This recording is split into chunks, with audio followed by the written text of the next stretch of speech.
General Marcus Taylor's body was tired, but his mind was sharp, buzzing with the details of his return home. He had spent the last 2 years in command of military operations overseas, overseeing missions that tested not just his strategic intellect, but his resilience as a leader.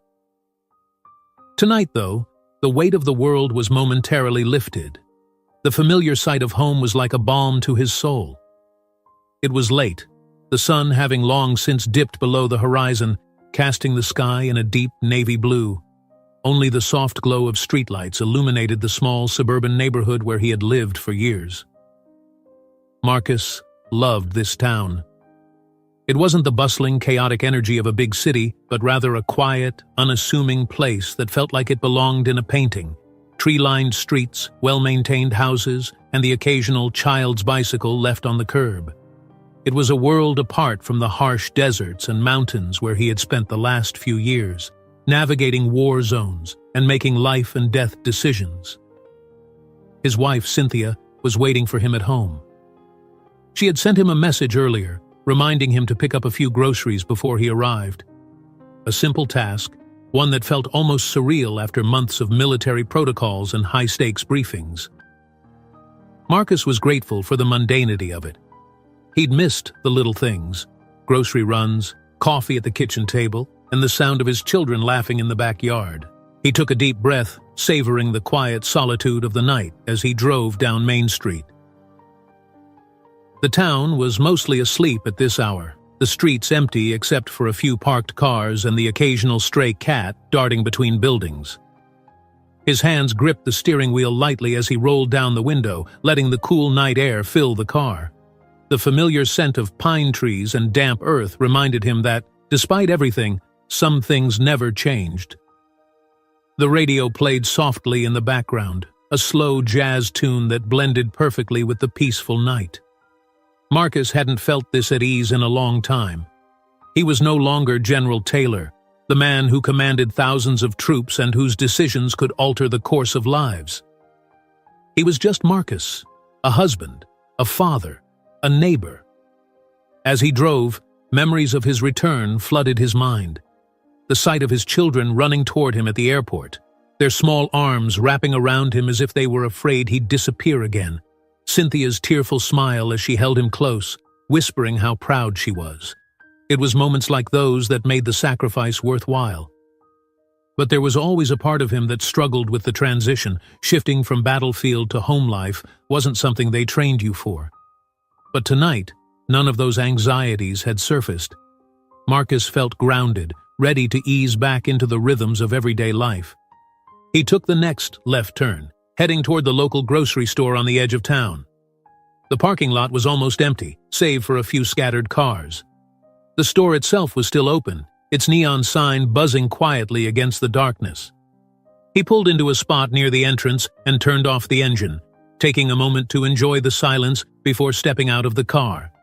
As he walked toward the entrance, the automatic doors slid open with a quiet hiss, and the familiar sterile brightness of the grocery store washed over him. He grabbed a small cart and began making his way through the aisles, his military discipline kicking in even here. Milk, bread, eggs, fresh fruit. He moved efficiently, his mind briefly flashing to how much simpler this was compared to coordinating a supply chain for an entire battalion. As he reached the checkout counter, the cashier, a young man who couldn't have been older than 19, greeted him with a tired but polite smile. Marcus nodded in return, offering a quiet thank you as he swiped his card and gathered his bags. It was a small, ordinary moment, but it felt grounding, a reminder that he was home. Marcus loaded the bags into the back seat and slid into the driver's seat once more, his fingers tracing the familiar contours of the steering wheel. He had just a few more minutes before he'd be home, before he'd see Cynthia waiting for him with that smile that always made him feel like no matter what was going on in the world, everything would be okay. He pulled back onto the main road, heading toward his neighborhood. The town was still quiet, save for the distant hum of the occasional car or the rustling of leaves in the trees. The calmness of it all began to lull Marcus into a relaxed state. His mind wandered back to the plans he and Cynthia had made for the weekend. Family time, barbecues, maybe a trip to the lake. He smiled to himself, thinking of how good it would feel to spend a few days without any looming responsibilities. That's when he noticed it, the faint glow of headlights in his rearview mirror. At first, he paid no mind to it. After all, it wasn't unusual to see the occasional car passing through the area. But the lights didn't pass him. They remained fixed behind him, close enough that Marcus could tell it was a police car, its shape unmistakable, even in the dim light. He raised an eyebrow, but kept driving, making sure he wasn't speeding or doing anything that would warrant attention. The patrol car stayed close, too close. A flicker of discomfort tugged at Marcus's gut, but he pushed it aside. He was a law-abiding citizen, a man of respect, and there was no reason for him to be concerned. But as the patrol car's lights suddenly flashed red and blue, illuminating the entire street behind him, Marcus's heart sank. He pulled over, his military training reminding him to stay calm and composed. His hands moved automatically, placing the car in park and reaching for his ID and registration. He could already feel the tension rising, but he reminded himself that he had done nothing wrong. This was probably just a routine stop, maybe something minor. As he watched the officer approach his window, Marcus's mind ran through the familiar motions, hands on the wheel, no sudden movements, stay calm. But as the officer's silhouette grew closer, something felt off. There was an aggression in the way the officer walked, a kind of determination that didn't match the peaceful quiet of the night. Marcus rolled down the window, offering a polite nod as the officer, Officer Derek Winters, according to the name tag glinting in the streetlight, stared him down. Marcus could already feel the weight of judgment in the man's eyes, though he didn't understand why. "License and registration," Winters barked, his tone sharp and commanding. Marcus handed over his ID and registration, speaking calmly. "Here you go, officer. I'm General Marcus Taylor with the U.S. Army." Winters didn't seem to hear him, or worse, didn't care. His eyes flicked over the documents briefly before his expression darkened. "Step out of the vehicle," Winters ordered, his hand resting dangerously close to his holster. Confusion flashed through Marcus's mind, but he complied, his years of military discipline kicking in. He stepped out slowly, his hands raised slightly to show he was no threat. "What's going on, officer? I've done nothing wrong." But Winters wasn't listening. His grip on Marcus's arm was immediate and forceful, slamming him against the hood of his car. The suddenness of the move took Marcus by surprise, his body tensing as he felt the cold metal beneath him. The sound of his own breathing filled his ears, and a knot of anger and disbelief began to form in his chest. "Stay still. You're under arrest for resisting." Marcus's mind raced. Resisting? He hadn't even had time to resist. The absurdity of the situation began to sink in, but before he could protest, Winters had already twisted his arms behind his back, slapping handcuffs onto his wrists with unnecessary force. A small crowd had begun to gather on the sidewalk, some with phones out, recording the scene. Marcus caught glimpses of their faces, some horrified, some angry, others merely curious. But no one stepped in, no one said a word. Marcus's chest pressed hard against the cold hood of the car, his muscles rigid as Officer Winters forced his arms behind him. The handcuffs clicked shut, with an all-too-familiar finality, the cold metal biting into his wrists. A wave of disbelief surged through Marcus as the situation unfolded far faster than he could process. Just moments ago, he had been driving peacefully, anticipating the warmth of home. Now, he was being restrained, treated like a criminal, without any real explanation. It wasn't the first time Marcus had faced tense situations. He had endured life-threatening moments in the heat of battle, where split-second decisions determined life or death. But this was different. The danger here wasn't from a known enemy. It was from someone who was supposed to protect the people, someone who had a badge and was sworn to uphold the law. As Marcus's cheek pressed against the hood of his car, the world around him felt surreal, distant, like watching a movie unfold, but being trapped inside it. He tried to calm his racing heart, knowing that any sudden movement could escalate things even further. Training kicked in, reminding him to stay still, stay calm. but beneath his composed exterior, anger simmered. He thought back to his years in the army, all the respect he had earned, all the sacrifices he had made. He had commanded soldiers, stood as a leader on and off the battlefield, and devoted his life to serving his country. But none of that seemed to matter now. To Winters, he wasn't General Marcus Taylor. He wasn't even a man of honor. He was just another black man, suspicious for no reason, guilty until proven innocent. Winters' grip tightened as he shoved Marcus into a standing position, spinning him around roughly. Their eyes met for the briefest of moments, and in that gaze, Marcus saw nothing but contempt. Winters didn't care about the man in front of him. He cared only about asserting his dominance, using his power to control the situation in the way he saw fit.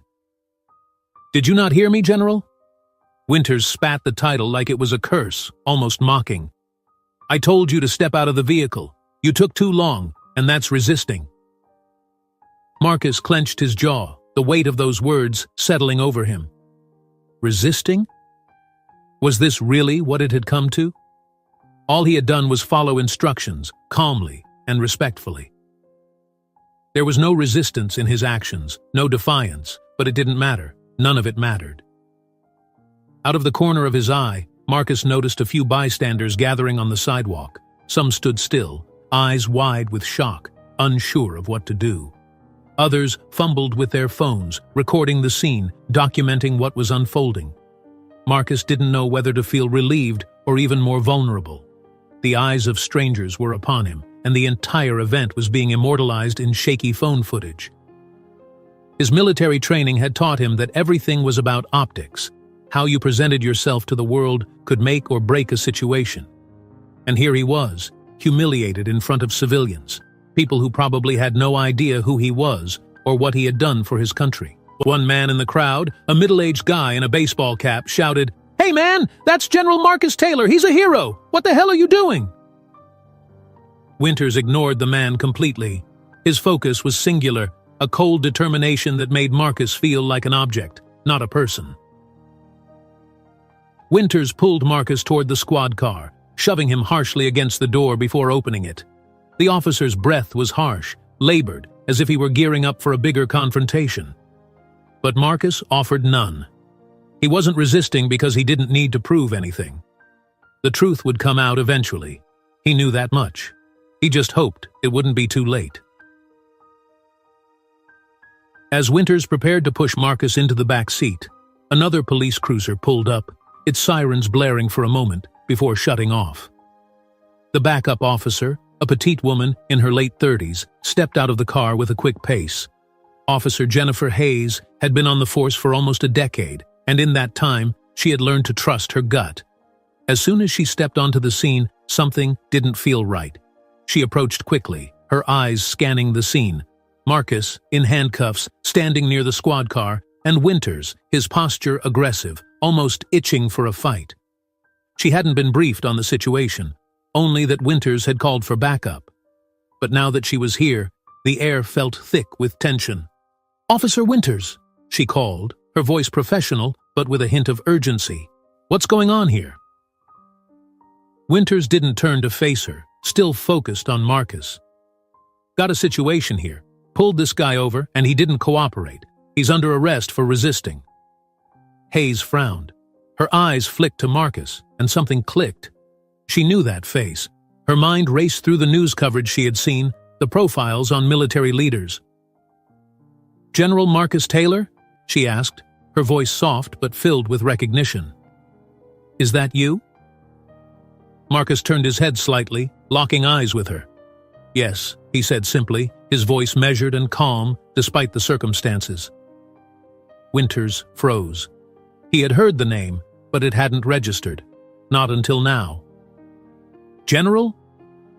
He trailed off, the weight of the revelation settling over him like a lead blanket. His grip on Marcus loosened, his hands trembling slightly. His mind raced to catch up with his actions. He had assaulted a general, a decorated U.S. Army general. The realization hit him like a tidal wave. In that moment, his bravado crumbled. He took a step back, as if putting distance between himself and the truth might somehow undo the damage he had just done. The crowd began murmuring louder now, some shouting at Winters, others still recording. Hayes took control of the situation, stepping between Marcus and Winters. "Officer Winters," she said sharply, her voice low but firm. "You need to back off, right now." Winters stood frozen, his face pale, sweat forming on his brow. He opened his mouth to say something, anything, but no words came out. His mind was blank, filled only with the realization that his career, his life, had just taken a nosedive that he wasn't sure he could recover from. Marcus stayed silent, though his anger was boiling just beneath the surface. He could feel the eyes of the crowd on him, could hear their whispers and murmurs, but he refused to let himself be consumed by the rage that threatened to break free. He had faced far greater battles than this. He had survived war zones, lost comrades, and carried the weight of command on his shoulders. This was a different kind of battle, one that he hadn't expected, but one he knew he had to face with dignity. Winters finally stumbled backward, his hands shaking as he tried to regain some semblance of control. I didn't know," he muttered, more to himself than anyone else. "I didn't know." But it was too late. The damage had been done. The crowd's whispers grew louder, and Hayes could already see the storm brewing. People would talk. The video would spread. This would not go unnoticed. She turned to Marcus, offering him a look of sympathy, mixed with professionalism. "General Taylor, I'm deeply sorry for what's happened here. We'll get this sorted out." Marcus nodded slightly, his wrists still bound by the handcuffs, though he remained composed. "It's not the first time I've been treated this way," he said quietly, more to himself than anyone else, but Hayes heard him, and the weight of those words struck her harder than she'd expected. Without another word, Hayes reached for her radio, calling for the sergeant to report to the scene. She knew this was beyond her now. This was a situation that required immediate attention, and every second that passed only increased the fallout that was sure to follow. The crowd continued to gather, more people stopping to watch, to record. It was a spectacle now, a symbol of the injustice that too many had experienced, a visual reminder of how deep-rooted prejudice and assumptions could tear at the fabric of society. And in the midst of it all, Marcus Taylor stood tall, calm, and unshaken, even as the world around him seemed to spiral into chaos. Officer Winters stood in stunned silence, his body rigid as if rooted to the ground, his mind still struggling to process the enormity of what had just happened. The realization that the man he had aggressively detained was a highly respected U.S. Army general, a decorated black man whose name was known nationwide, hit him with the force of a sledgehammer. The crowd that had gathered, a mix of shocked onlookers and those already recording the incident on their phones, was growing larger. The voices of bystanders grew louder, anger simmering beneath the surface of their murmurs. Marcus Taylor, his hands still cuffed behind his back, stood with an air of calm dignity that seemed incongruous with the humiliation he was enduring. He wasn't a man who had just been assaulted by a police officer for no reason other than the color of his skin. He was a leader who had faced adversity far greater than this, and that steely resolve was clear in the way he held himself. But even with his composure, there was no denying the hurt and frustration that simmered beneath the surface. This wasn't just about him. It was about the countless men and women who had been through similar experiences, some with far worse outcomes. Officer Hayes quickly stepped forward, her face etched with concern. She had already called for backup, requesting that the police sergeant arrive immediately to assess the situation, but she knew it wouldn't be enough. Not with how far things had already escalated. She moved toward Marcus, her fingers swiftly and expertly removing the handcuffs from his wrists.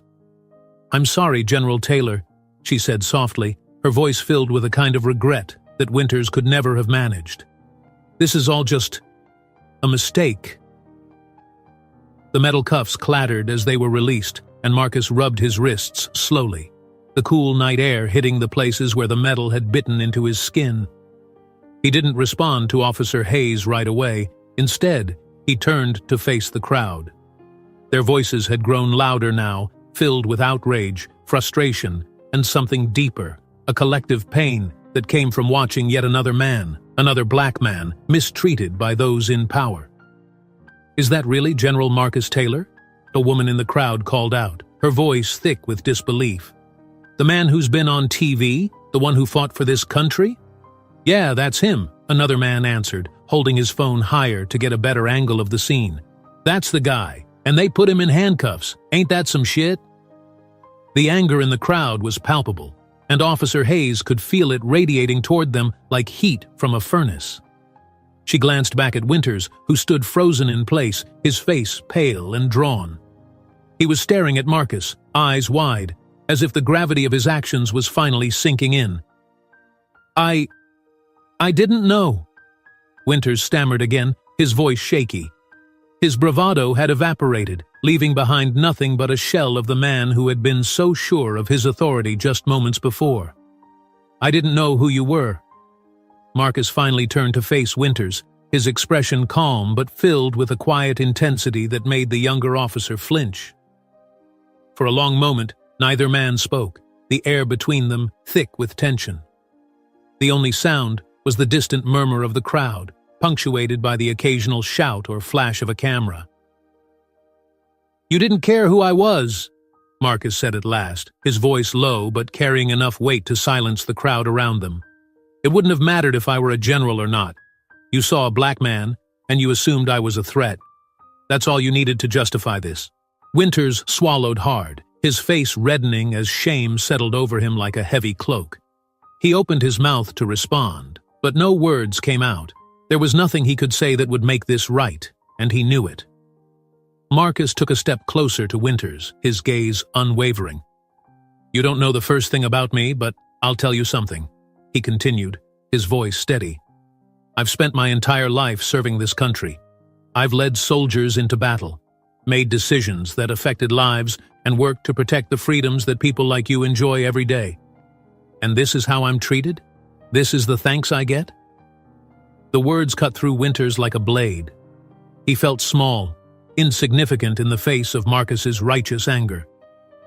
He had spent his entire career believing in the power of his badge, believing that it gave him the authority to control any situation, to make snap judgments without consequence. But now, faced with the reality of his actions, he felt that power slipping away. The crowd was growing restless, the anger bubbling over as they witnessed the exchange. Some were shouting now, demanding justice, their voices rising above the murmurs. "This is what we're talking about," someone yelled from the back. "This is why we march. This is why we protest." The tension in the air was palpable, and Officer Hayes knew they were standing on the edge of something volatile. She stepped between Marcus and Winters, her voice firm but calm as she tried to de-escalate the situation. "General Taylor," she began, glancing at Marcus with a pleading look, "I understand you're upset, and rightfully so, but please, let us handle this." Marcus met her gaze, his eyes softening just a fraction. He knew she wasn't the problem here. Her presence had diffused the situation, and she had acted swiftly to correct Winters' mistake, but the damage was done. And it wasn't just about him. It was about every black man, every black woman who had experienced something similar, who had been mistreated, misjudged, or worse. "This isn't just about me," Marcus said quietly, his eyes scanning the crowd before returning to Hayes. "This is about a system that allows this to keep happening. This is about accountability." Hayes nodded, understanding the weight of his words. She had seen the news, watched the protests unfold across the country. She knew that what had happened here tonight wasn't an isolated incident. It was part of a larger pattern, one that too many were forced to endure. "I understand," she said softly, lowering her gaze for a moment before looking back up. "And I'll make sure this is handled appropriately." Before Marcus could respond, another car pulled up, this time the police sergeant arriving on the scene. Sergeant Daniels was an older man, with graying hair and a no-nonsense expression that spoke to years of experience on the force. He stepped out of the car, his eyes immediately assessing the situation. "Officer Hayes, report," Daniels said, his voice clipped and professional as he approached. Hayes quickly explained what had happened, her tone respectful but urgent. She didn't sugarcoat the situation. Winters had detained General Marcus Taylor without cause, had escalated the situation unnecessarily and had failed to recognize the severity of his actions. Daniel's expression hardened as he listened, his eyes briefly flicking to Winters, who stood off to the side, his posture slumped. The sergeant's jaw clenched, and it was clear he was not pleased with what he was hearing. "General Taylor," Daniel said, turning to Marcus with a respectful nod, "I deeply apologize for what's happened here tonight. This is not how we conduct ourselves in this department, and I assure you there will be an investigation into Officer Winters' conduct." Marcus regarded him for a moment, his face unreadable. "An investigation?" he repeated, the words heavy with skepticism. "How many investigations do people like me have to wait for? How many times have we heard this before?" Daniel's face tightened, and for the first time, he seemed unsure of how to respond. Marcus's words cut to the heart of a much larger issue, one that went beyond a single officer's misconduct. It was about systemic failures, about promises of reform that had yet to be fulfilled. The crowd around them grew louder, their shouts becoming more urgent. The tension was thick, and it was clear that this was no longer just about one incident. It was about everything that had led up to this moment. Every injustice, every protest, every life lost. Daniels turned to the crowd, raising his hands in a placating gesture. "Everyone, please," he called out, his voice firm. "We're going to handle this. I ask that you remain calm and allow us to do our jobs." But the crowd wasn't interested in promises anymore. They had seen enough, heard enough. Their voices rose in unison, a collective demand for accountability that couldn't be ignored. Marcus, still standing tall in the center of it all, looked out over the faces in the crowd. He saw the anger, the frustration, the pain, and he knew that this moment wasn't just about him, it was about all of them. Turning back to Daniels, Marcus's voice was calm but resolute. "This can't be just another investigation. It has to be more than that. People need to see real change." Daniels nodded slowly, his face grave. "You're right, General, and I'll make sure this doesn't get swept under the rug." As the sergeant spoke, Winters remained silent, his face pale and his body trembling. He knew the weight of what was coming, but nothing could prepare him for the public and personal reckoning he was about to face. The crowd was no longer content to stand by, and neither was Marcus. The video of General Marcus Taylor's wrongful detainment and the subsequent confrontation between him and Officer Winters had already begun to spread like wildfire. Within hours, it had gone viral. Clips of the incident circulated across every social media platform, each video igniting debates, outrage, and widespread shock. The hashtags "Your General Taylor," "Justice for Marcus," and "Racist Cop" trended worldwide, sparking an online movement that gathered momentum faster than anyone could have anticipated. News outlets, both local and national, picked up the story almost immediately. Prominent journalists, anchors, and commentators dissected the video in real time, showing frame by frame the aggressive arrest, the disbelief in General Taylor's eyes, and Officer Winters' eventual realization of his catastrophic mistake. This was more than just another instance of police brutality. This was a national hero being mistreated on American soil, a man who had fought for the very freedoms now being denied to him. It wasn't just the news stations or social media commentators who took notice. Activists, public figures, and political leaders chimed in, offering their condemnation of the actions of Officer Winters and calling for immediate action. Civil rights organizations seized on the opportunity to amplify the voices of those fighting against police misconduct, pushing for reform on both a local and national level. The town where the incident had occurred was suddenly thrust into the national spotlight. Reporters descended on the police station, microphones in hand, trying to get statements from the officers, the department, and anyone connected to the story. But for all the noise, for all the demands for justice, one voice remained curiously absent: Marcus Taylor himself. General Taylor had chosen, for the moment, to remain silent. In the hours that followed his release from custody, he had returned home to his family, surrounded by the comforting arms of his wife and children. Though he was physically free, there was an undeniable weight pressing down on his shoulders, a weight he hadn't felt even in the midst of the most dangerous military operations. Cynthia, his wife, had greeted him at the door that night, her eyes wide with fear and concern. The moment he stepped inside, she pulled him into a tight embrace, as if she were trying to shield him from the world outside. "I saw the video, Marcus," she whispered into his chest, her voice trembling. "I can't believe it. I can't believe they did that to you." Marcus held her close, his hands running soothingly over her back, though he wasn't sure who he was trying to comfort, her or himself. "It's okay, Sin," he murmured, though he knew it wasn't. Not really, but in that moment, he just wanted to be with his family, away from the chaos, away from the noise. Their children, James and Maya, both teenagers, had been glued to their phones, their faces tight with anger and confusion as they watched the viral videos of their father being manhandled by the police. James, the eldest at 16, was especially furious. "Dad, how could they do that to you? You're a freaking general. Don't they know who you are?" Marcus sighed, sinking into the couch as he placed a hand on his son's shoulder. "It doesn't matter who I am, James," he said quietly. "That's the point. I could be anyone. And to people like that officer, I'm guilty just because of how I look." Maya, his 14-year-old daughter, sat beside him, her eyes filled with tears she refused to shed.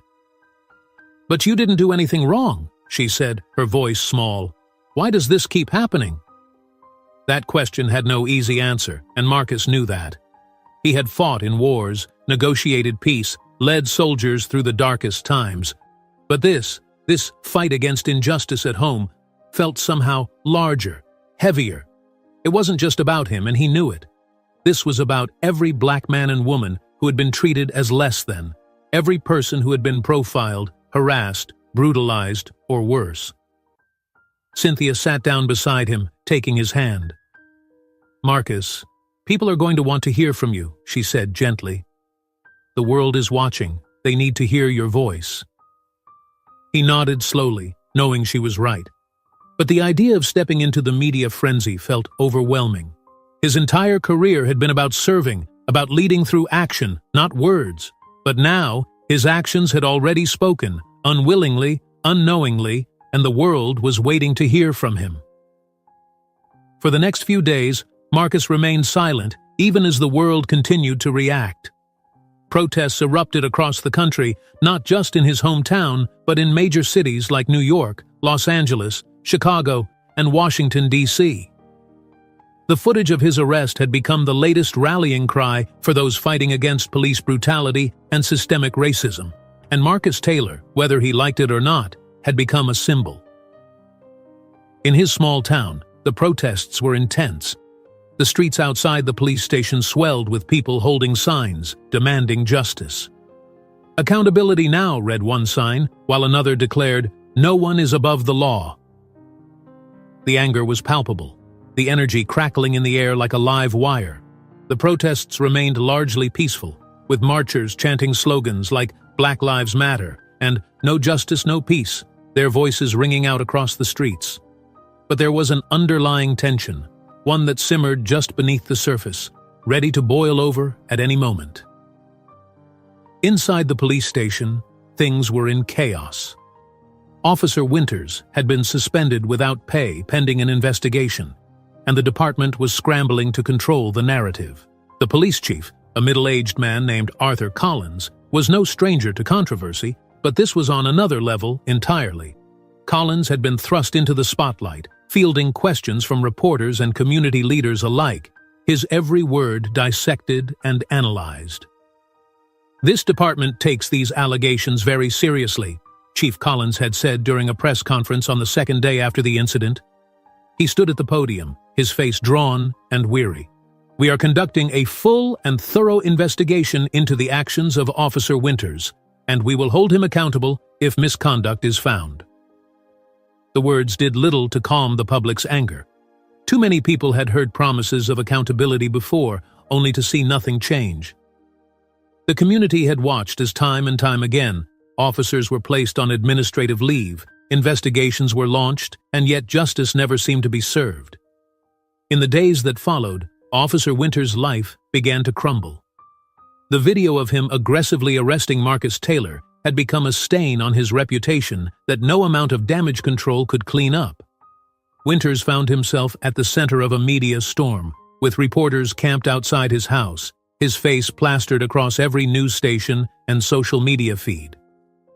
At first, Winters had tried to defend his actions, telling friends and colleagues that he hadn't known who Marcus Taylor was, that it had all been a misunderstanding. But as the public outrage grew, even those close to him began to distance themselves. His fellow officers, once quick to defend him, now kept their distance, not wanting to be associated with the man who had wrongfully arrested an American hero. Winters' life had become a living nightmare. Protesters gathered outside his home, holding signs and chanting for justice. His family, too, became the subject of public scrutiny, and the pressure mounted with each passing day. He had gone from being an officer of the law, someone who wielded power with impunity, to being vilified, cast out, and isolated. He spent his days inside, curtains drawn, watching the news coverage of the protests, the calls for reform, and the inevitable condemnation of his actions. Winters knew he was finished. His career in law enforcement was over. But more than that, he was beginning to realize the depth of his mistake, not just professionally, but morally. For the first time, he was forced to confront the racism and bias that had been so deeply ingrained in him, the assumptions he had made without ever questioning them. Winters had never considered himself a racist. He had always thought of himself as a good cop, someone who protected and served his community. But now, as he watched the world's reaction to his actions, he realized that he had been part of the problem all along. His sense of power, his badge, had given him a false sense of authority, a belief that he was always in the right. And that belief had led him to this moment, where his life was unraveling before his eyes. Meanwhile, Marcus Taylor remained silent, watching the events unfold from the quiet of his home. He knew that eventually he would have to speak up, to address what had happened. But he wanted to do it on his terms, not as a reaction to the media frenzy or the protests. He wanted his words to matter, to carry the weight of not just his own experience, but the experiences of every black person who had been mistreated by the system. The world was waiting for Marcus Taylor to speak, and when he did, it would be a moment that no one would forget. Officer Derek Winters sat in his small, dimly lit apartment, staring at the flickering glow of the television screen. The news anchor's voice droned on in the background, reporting on the protests, the public outrage, and the ever-growing demands for justice after the viral video of his detainment of General Marcus Taylor.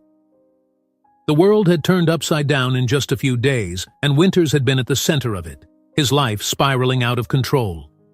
His once orderly world, where he believed in the righteousness of his actions, had been dismantled in the blink of an eye. He had barely left his apartment since the incident. The constant presence of protesters outside his door, the relentless calls from the media, and the judgmental glares from neighbors had made even stepping out to take out the trash feel like a walk through a gauntlet. His phone buzzed incessantly with messages, some from old friends offering vague words of support, others from strangers calling him every name in the book. Each ping felt like a reminder of the ever-growing anger directed at him. The messages weren't just angry rants. Some people had been explicit in their threats, promising violence, telling him to watch his back, or saying he deserved to die for what he did. The fear that had started to creep into his life was becoming suffocating, tightening like a noose around his neck. His badge, once a symbol of authority and power, now felt like a burden too heavy to carry. It had brought him nothing but shame, and he could no longer ignore the consequences of his actions. Winters sat on his couch, his hands trembling as he picked up his phone again, scrolling through the endless barrage of news articles and social media posts. Every headline seemed worse than the last. Hero General mistreated in racially charged incident. Racist cop targets black general. And call for officer's resignation grows louder. His name had become synonymous with injustice, and no matter how hard he tried to justify his actions to himself, there was no escaping the truth. His mind flashed back to that night, the moment he had seen Marcus Taylor's car, his immediate decision that something was off, and the way his body had automatically gone into action. He hadn't given Marcus a chance. He hadn't asked any questions, hadn't paused to listen. All he saw was a black man, and in that moment, he had assumed the worst. Even now, he could feel the cold, suffocating grip of his mistake. "I didn't know," Winters muttered to himself, trying to soothe the guilt gnawing at his insides. "I didn't know who he was." But deep down, even Winters knew that was a flimsy excuse. It wasn't about not knowing who Marcus Taylor was. It was about who he thought Marcus was, a threat, an assumption based purely on the color of his skin. Winters had been conditioned by years on the job, by his own biases, by the systemic rot in the very institution he had sworn to uphold. He had been a part of the problem, and now that truth was staring him in the face, unflinching and unavoidable. The thought made him sick to his stomach. He had spent his entire career thinking he was a good cop. He had believed that he was making a difference, that he was protecting the community. But this was something different. This was an ugly reflection of the system he had been upholding, a system that had taught him to view black men like Marcus with suspicion first, humanity second.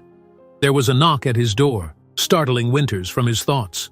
His pulse quickened. He wasn't expecting anyone, and with the protests outside, he had become paranoid about who might show up. But after a moment, he heard a familiar voice, Sergeant Arthur Daniels. "Winters, it's me. Open up." Winters hesitated for a moment, but eventually rose from the couch and opened the door. Sergeant Daniels stood there, his face grim, his eyes shadowed with exhaustion. Winters could tell immediately that this wasn't a social visit. Daniels walked into the apartment, glancing around at the disarray. Piles of newspapers and dishes cluttered the space, and the television droned on in the background, filling the silence.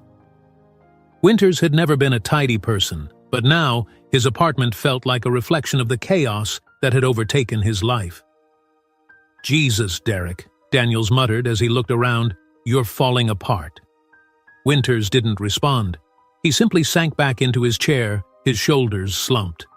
Daniels pulled up a chair and sat down across from him, folding his hands in front of him. The air between them was heavy, thick with unspoken words.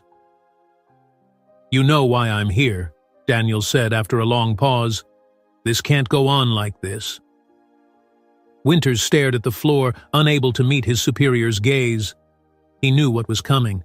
The investigation into his conduct had already started, and he had no illusions about what the outcome would be. His career was over, but it wasn't just the job he was mourning. It was everything. His sense of identity, his belief in who he was, had crumbled around him. "I didn't mean for any of this to happen," Winters finally muttered, his voice hoarse. "I didn't know it would blow up like this." Daniels let out a sharp breath, shaking his head. "That's the thing, Derek. It's not just about you. This isn't just about one mistake. This is about a system that's broken, and you just became the face of it." Winters winced at the words, feeling the weight of them settle into his bones. He had tried to tell himself that this was just an isolated incident, that if he could explain himself, people would understand. But Daniels was right. This was so much bigger than one incident, bigger than him. He was part of something far more insidious, and no amount of excuses could change that. "I thought I was doing my job," Winters said quietly, his voice barely above a whisper. "I thought I was protecting people." Daniels leaned forward, his expression softening just slightly. "You may have thought that, but you weren't protecting anyone that night. You weren't serving the community. You were making a snap judgment based on bias, and now we're all paying the price for it." Winters felt his throat tighten. He had spent years convincing himself that he was different from the bad cops who made the news for brutalizing people, for abusing their power. But now he was starting to realize that he was more like them than he had ever wanted to admit. Daniels let out a sigh, rubbing a hand over his face. "I'm going to be honest with you, Derek. The department's not going to be able to save you from this. The protests, the media, it's too much. The chief is under enormous pressure, and it's not just coming from the public. This thing's gone national. People want heads to roll, and yours is at the top of the list."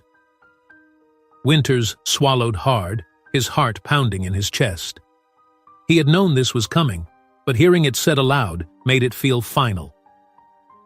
"You've been suspended," Daniels continued, his tone regretful but firm.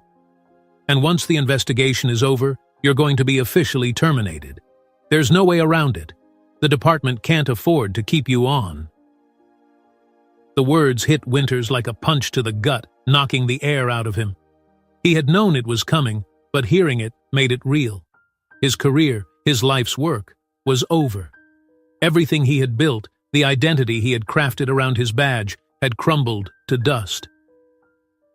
Daniels stood up, giving Winters a long, hard look. "I know this isn't easy to hear, but it's the truth. And if you want my advice, you need to take a long, hard look at yourself and figure out how the hell you got here. Because this isn't just about one mistake, Derek. This is about everything that led to it." Winters nodded numbly, unable to find the words to respond. He felt hollow, as if everything he had believed about himself had been stripped away, leaving nothing behind but the cold, hard truth. He had failed. Failed as a cop. Failed as a human being. And now, he had to live with that. Daniels moved toward the door, but before leaving, he paused, turning back to Winters one last time. "Look, I know you've screwed up, but it's not too late to try and make things right. You've got to own this, Derek. The world's watching, and you have a choice. You can either try to do better, or you can let this define you forever." With that, Daniels left, closing the door behind him. Winters sat in the silence of his apartment, the weight of his words pressing down on him like a physical burden. He had never felt more lost in his life. He leaned forward, burying his face in his hands. The memories of that night played in his mind on an endless loop. The moment he had decided to stop Marcus, the way he had escalated the situation without thinking, the disbelief in Marcus's eyes as he had slammed him against the car. For the first time, Winters allowed himself to fully acknowledge what he had done. He had been wrong. There was no justification, no excuse. He had been driven by bias, by fear, by the unchecked power that came with his badge. And now, he was paying the price. But it wasn't just him who was paying. Marcus Taylor had been the one wrongfully detained, the one whose dignity had been stripped away in front of the world. Winters couldn't imagine how that felt, to be a man of such high standing. A man who had given everything to his country, only to be treated like a criminal for no reason other than the color of his skin. The guilt gnawed at him, deep and unrelenting. He had destroyed his own life, yes, but he had also caused harm to Marcus, to his family, to his community. And the worst part was, there was no undoing it. No apology could ever make it right. But Daniel's words echoed in his mind. He had a choice. He could either let this mistake define him, or he could try to make things right, as impossible as that seemed. Winters didn't know how he would begin to atone for what he had done, but he knew he couldn't hide from it anymore. He had spent his entire career believing he was a protector, a man of honor. Now, he had to face the truth. He had failed. But maybe, just maybe, it wasn't too late to change. With a heavy sigh, Winters stood up and walked to the window.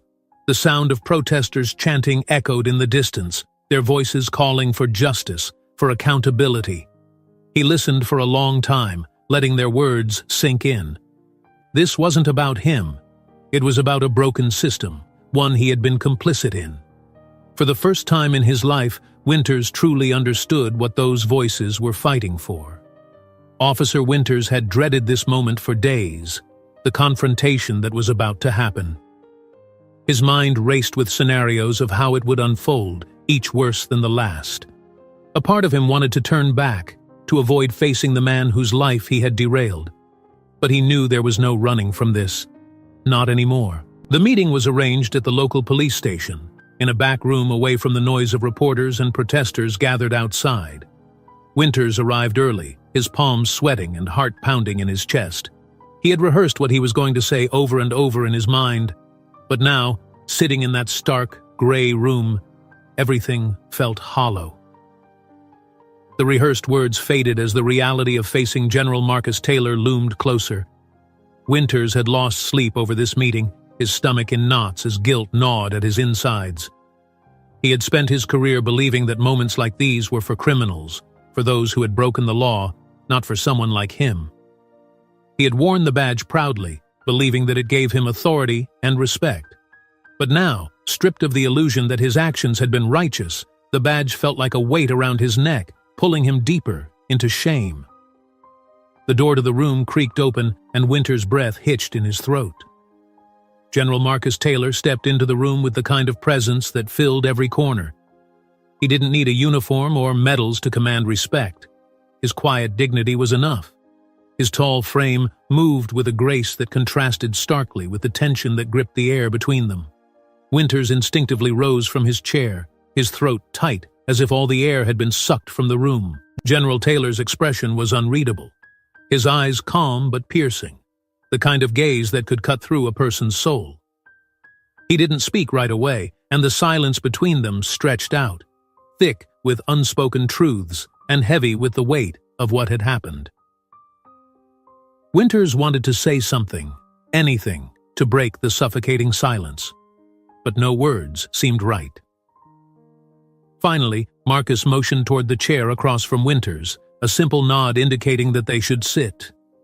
Winters obeyed, feeling like a child who had been called to the principal's office.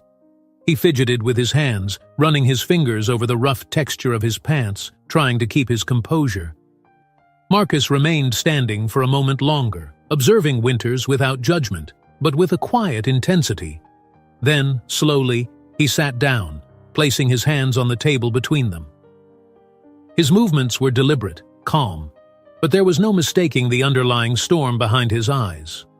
Winters could see it, feel it, and it made him feel even smaller than he already did. "I asked to meet you," Marcus began, his voice steady but low, "because there are things that need to be said, and I think you need to hear them."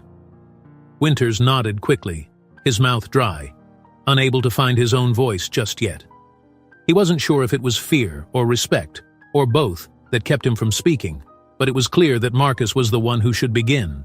"I've thought a lot about that night," Marcus continued, his eyes fixed on Winters, never wavering, "about how quickly it all escalated, about how you never gave me a chance to explain, to speak. You saw me, and you made a decision before I said a single word." Winters swallowed hard, guilt twisting like a knife in his gut. The rehearsed apologies in his mind felt useless now, drowned out by the gravity of Marcus's words. "You didn't know who I was," Marcus said, leaning forward slightly. "But that's the point, isn't it? It shouldn't have mattered who I was.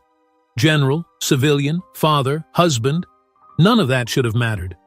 All you saw was a black man, and in that moment, that was enough for you to decide I was a threat." The truth of it hit Winters harder than he had expected. He had known this deep down, of course. He had played the scene over and over in his mind, dissecting his own actions, trying to understand what had driven him to react the way he had. But hearing Marcus say it out loud made it undeniable. There was no escaping it, no rationalizing it away. I didn't know," Winters stammered, his voice weak and shaky. "I didn't mean for it to happen like that. I made a mistake." Marcus raised an eyebrow, his expression remaining calm, but his gaze sharp. "A mistake?" he repeated, the word hanging in the air like a challenge. "A mistake is forgetting your keys or mixing up a date on your calendar. What happened that night was more than a mistake. It was a choice driven by bias, fear, and a lack of accountability." Winters felt the weight of Marcus's words press down on him, suffocating. He wanted to defend himself, to explain that he hadn't meant to do what he did, but he knew it would sound hollow. Marcus was right. This wasn't a simple mistake. This was a systemic issue, and he had been a part of it. "You don't know what it's like," Marcus continued, his voice steady but growing more intense. "To live your life knowing that no matter what you accomplish, no matter how hard you work, no matter what title you hold, there will always be people who see you as a threat because of the color of your skin." Winters felt a lump rise in his throat. He had never truly considered what it was like to live with that constant burden, the knowledge that at any moment someone could see you as less than human based on nothing more than a glance. And the worst part was, he had been that person. Marcus leaned back in his chair, his eyes still fixed on Winters. "I've served this country my entire life. I've led soldiers into battle, made decisions that affected thousands of lives, and yet, in that moment, none of that mattered to you. You didn't see a man who had given everything to protect his country. You saw a black man, and that was all you needed to justify your actions." The words were a blow to Winters's heart, each one hitting with precision. He had thought he understood the gravity of what he had done, but sitting across from Marcus now, he realized he hadn't fully grasped it. This wasn't just about that one night. This was about an entire lifetime of experiences that Marcus had endured, experiences Winters had been blind to. "I'm sorry," Winters finally whispered, his voice cracking. "I know that doesn't change anything, but I'm sorry." Marcus's expression softened just slightly as he regarded Winters. "Sorry is a start," he said quietly, "but it's not enough. It can't be enough. Because this isn't just about you and me, Officer Winters. This is about a system that allows this to keep happening, over and over again. This is about every black man and woman who has been treated like a criminal before they've had the chance to prove otherwise. This is about the people who don't have a title, or a platform, or a voice loud enough to be heard." Winters's head dropped into his hands. His apology had felt sincere, but Marcus was right. It wasn't enough. The problem was bigger than one apology, bigger than one person, and as much as Winters wanted to believe he could make it right, he knew that one act of contrition wouldn't erase the years of injustice that had led them to this point. "I didn't realize," Winters murmured, his voice barely audible. "I didn't realize how deep this went." Marcus nodded, his eyes never leaving Winters's face. "That's the problem, isn't it? Too many people don't realize, or they choose not to. They live in their bubbles, comfortable in the belief that the system works for everyone the way it works for them. But that's not the reality. The reality is that people like me have to navigate a world where we're constantly on guard, constantly aware that we might be seen as a threat for simply existing." The words hung in the air, their weight pressing down on both men. Winters felt a deep shame, not just for what he had done, but for the years he had spent not understanding, not seeing what was right in front of him. "I want to do better," Winters said, his voice thick with emotion. "I don't know how, but I want to do better." Marcus regarded him for a long moment, his expression unreadable. Finally, he nodded. "That's a start," he said. "But wanting to do better isn't enough on its own. You have to act, you have to acknowledge the role you've played in this system, and then you have to work to change it. And that's not something that happens overnight. It's a lifetime commitment." Winters nodded, the truth of Marcus's words sinking deep into his bones. This wasn't something he could fix with a single apology, or even with a few acts of contrition. This was a long, hard road, and he would have to walk it every day for the rest of his life.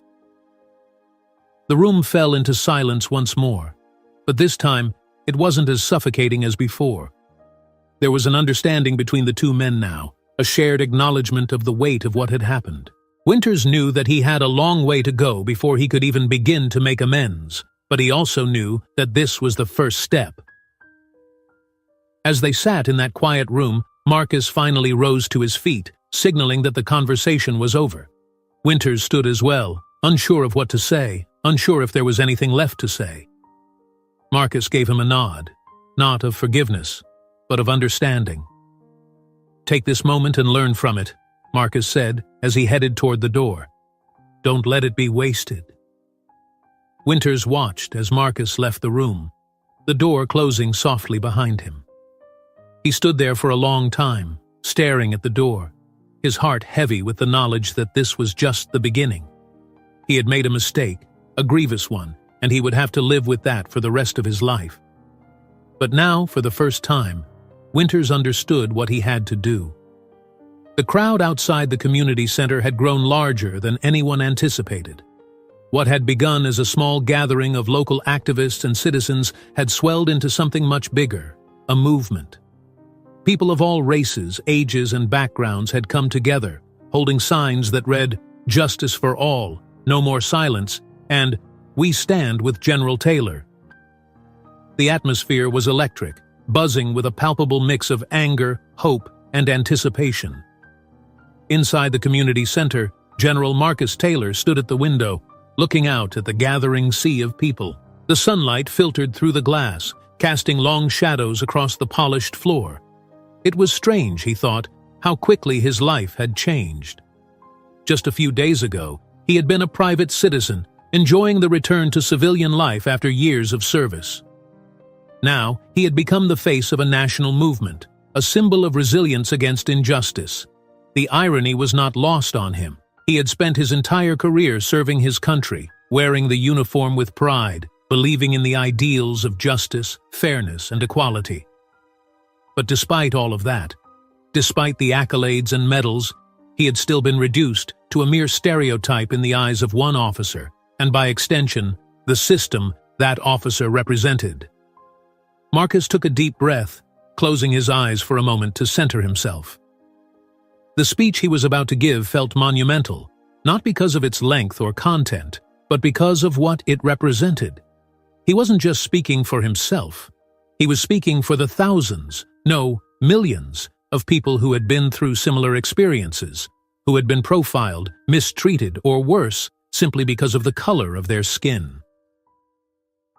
"General," a voice interrupted his thoughts. Marcus turned to see Cynthia, his wife, standing in the doorway.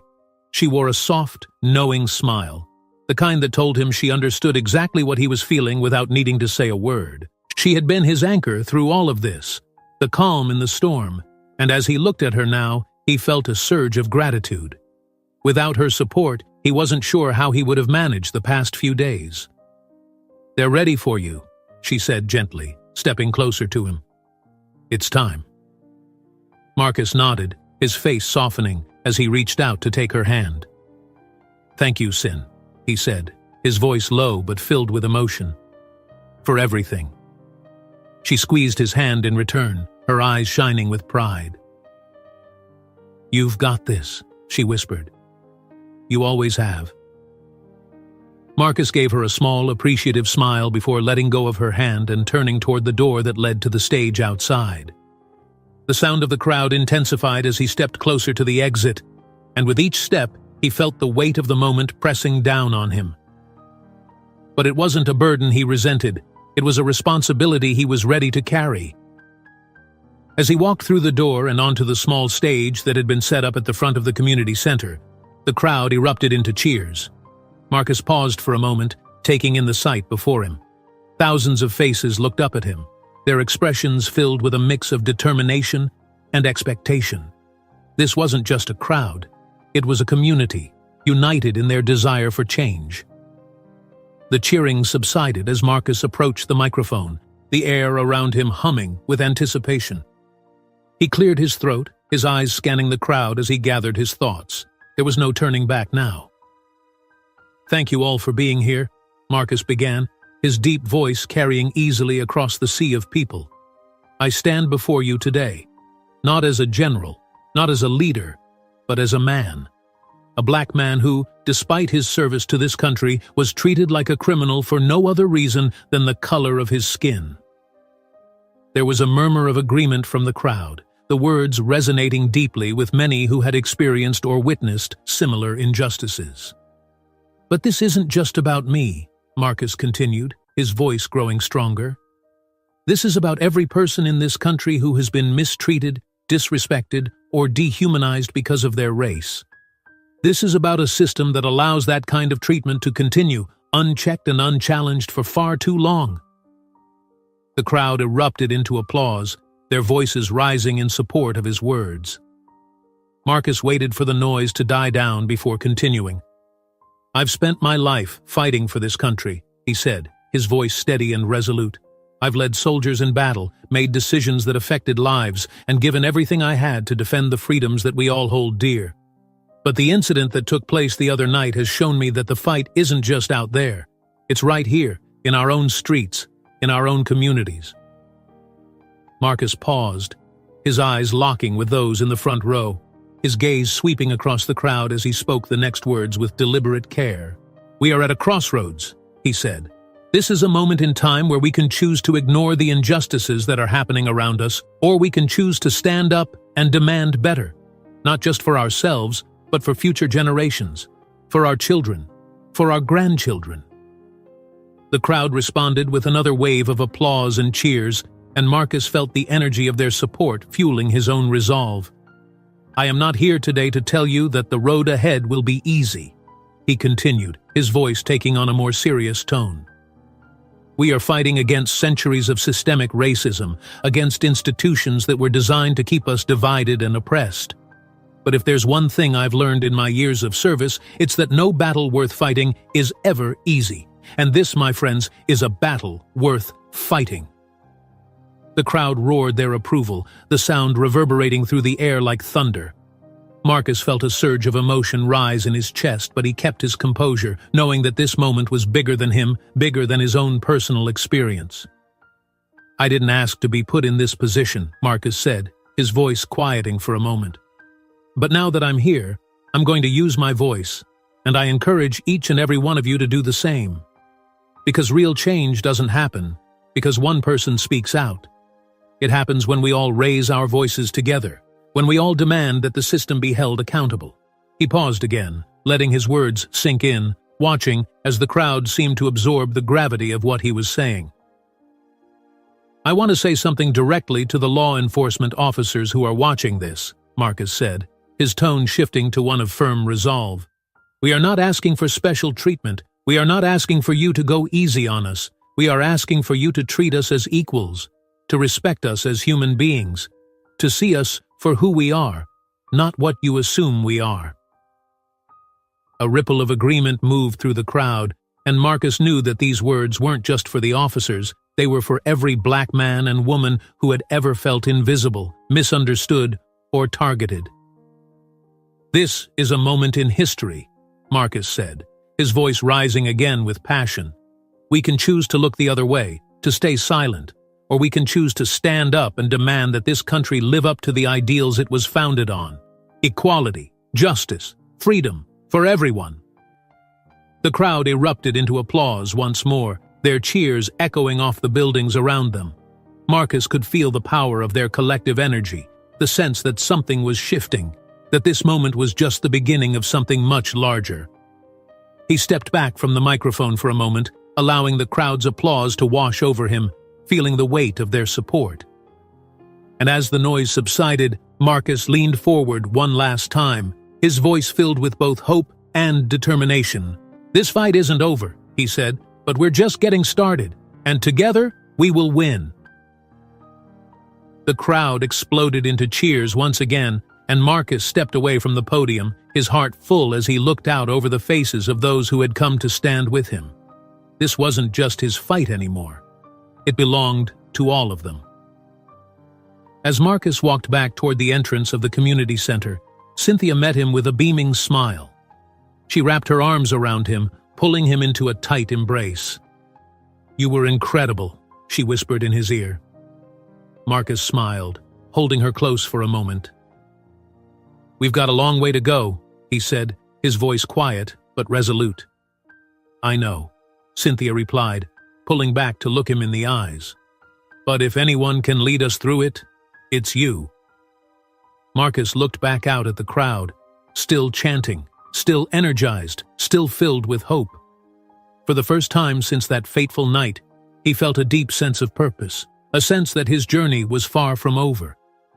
The battle for justice was just beginning, and he was ready to lead the charge. As he stood there, surrounded by the people who believed in him, Marcus knew one thing for certain: change was coming, and it was coming because they would not stop until justice was won.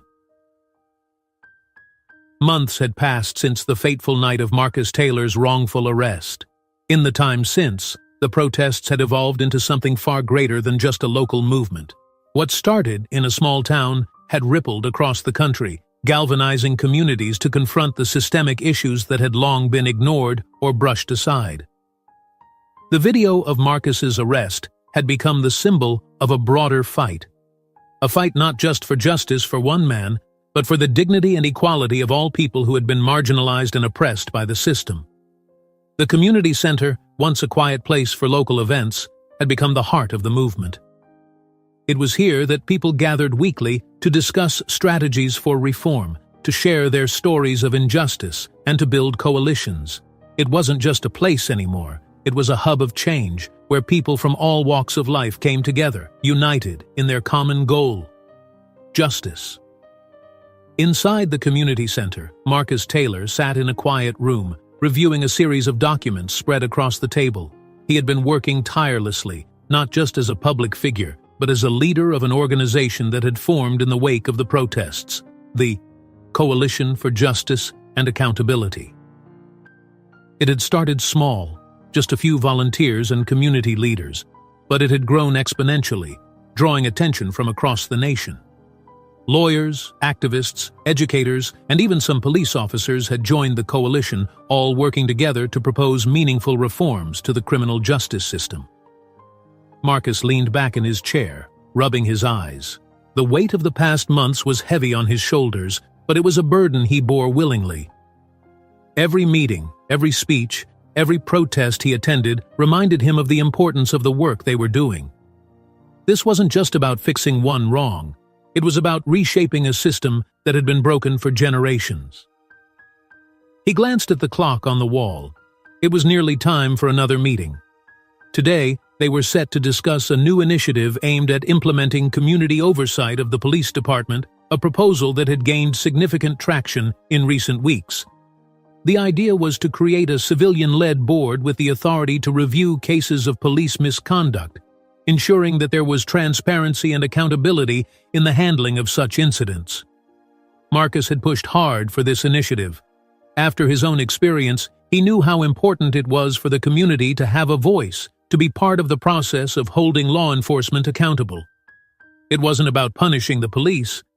It was about ensuring that they served the people fairly and justly, without bias or prejudice.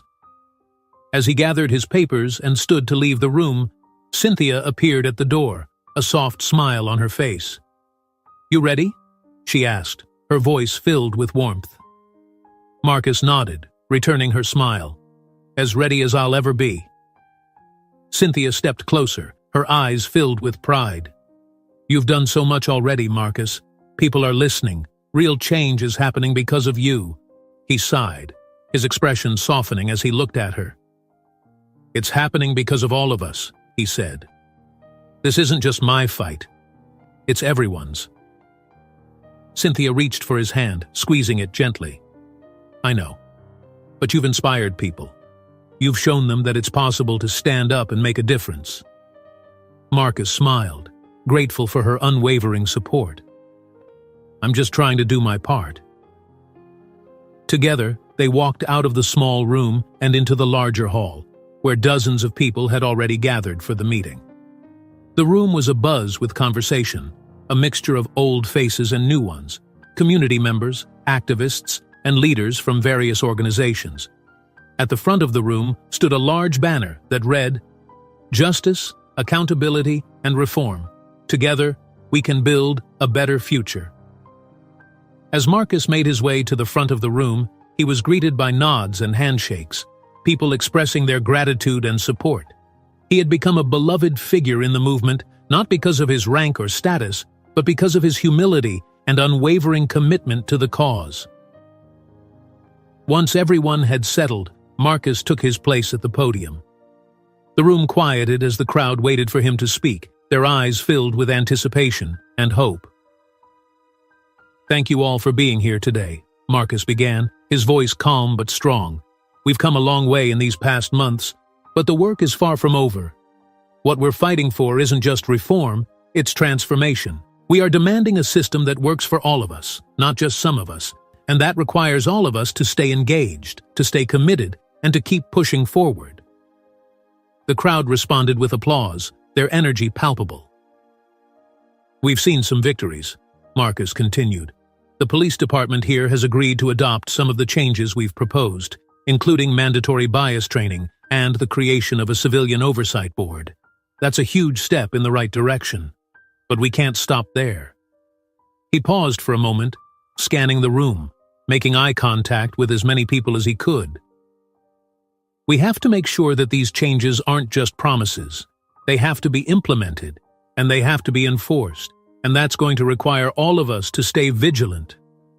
The crowd murmured in agreement, and Marcus could see the determination in their faces. These were people who had been fighting for justice long before his arrest, and they were ready to keep fighting, no matter how long it took. "But there's more we need to do," Marcus said, his voice rising with urgency.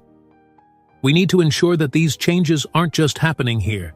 They need to happen across the country. In every city, in every community, people deserve justice. They deserve accountability, and they deserve to be treated with dignity and respect." A ripple